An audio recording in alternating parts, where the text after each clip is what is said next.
Welcome to Luca is a Billionaire, where the only thing I invest in is your answers. You're going to open Word and get straight into editing. First, install and sign in. Use your Microsoft account so files sync. Once signed in, tap the Word app, then choose New to create a document or Open to access a file on OneDrive or local storage. Make sure permissions for storage are allowed, and enable offline files if you need to edit without internet.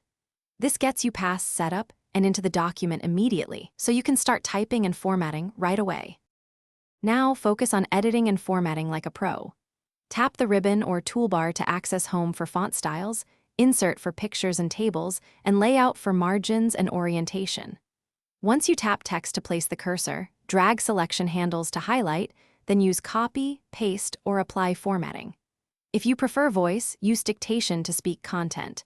If you have an external keyboard, use Control shortcuts to move faster. These steps speed up complex edits while keeping layout consistent across devices. Finish by saving and sharing your work correctly. Tap Save to push changes to OneDrive, or use Save as to export a PDF or local copy. Autosave can be turned on to prevent loss. When you share, use the Share button, choose Edit versus View Permissions, and send a link or attachment. If syncing or saving fails, check your internet connection, sign out and sign back in, and force a OneDrive sync from settings. This usually resolves conflicts and gets your doc. Thanks for watching and please subscribe. It's the best investment you'll ever make.